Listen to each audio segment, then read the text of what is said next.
Y'all, look how cute these Christmas arches are, and I'm gonna show you how to DIY and do it yourself.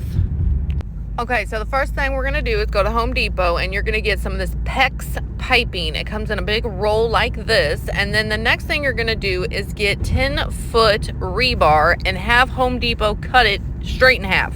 5-foot lengths is what you need.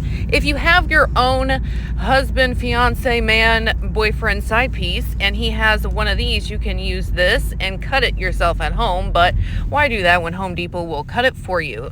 Then we're going to take this PEX piping and you are going to completely roll it in the opposite direction. Girl, when I tell you, it was hard. Yeah, this is about the most exercise I've had in about 2 years. So it was hard, but we got her did. And then I'm gonna try to measure out, so people can walk under it. I kind of eyeball it, and then we're gonna take a little saw and saw it. I know I make it sound easy, but it's not. This PEX pipe was a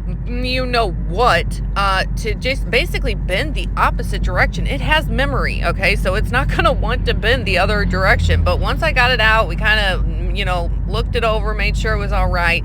You're gonna take this 5-foot rebar that you cut and we're gonna nail it into the ground, okay? And then you're gonna slide this PEX pipe right onto the end of your rebar. So you want it out of the ground a tad bit lot so that, it holds the shape of an arch, just like this.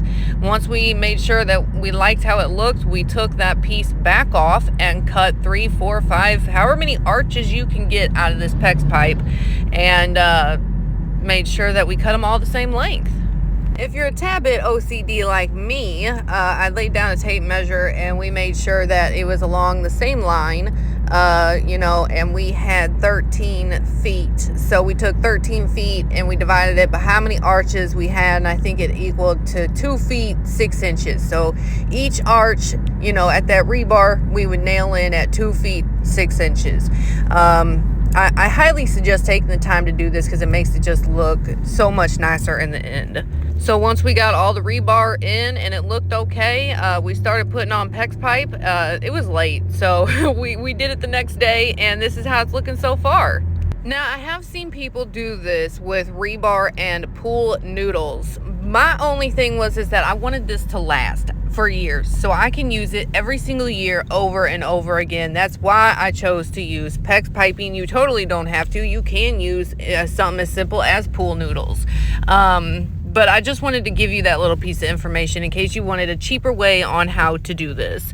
Now, I am trying to make this a candy cane lane. You totally don't have to. You could just make the arches. But here I am, basically measuring out all the candy canes and how to put how many in between each arch, and here's what we got so far, and I'm really starting to like it. My girls have been wanting a candy cane lane forever. I found these lights at Home Depot. They're the red and white, and then so I'm just basically gonna take these and I'm gonna wrap them all up and down this arch. And don't do it sloppy because then it doesn't look good. So basically I would wrap them all together right here, and then I would push them up and over. I would say I have to go over this about 3 or 4 times doing this and tightening them because there's just so much spring in these lights. So it took me a little bit, but once we got her on there and got her did, it was good looking. I might double up on the lights. I mean, it's not necessary, but I might put another strand on there. You could put tinsel on there to fill in the gaps if you wanted to. I mean, the possibilities are endless with these arches. And here we go. Look how freaking cute. Oh, y'all, when I seen this come to life, I was so proud of myself. I love it. Here's my other Christmas decorations because I just wanted to show you, but I absolutely love it. If you make this, please tag me so I can see your beautiful creation, and enjoy.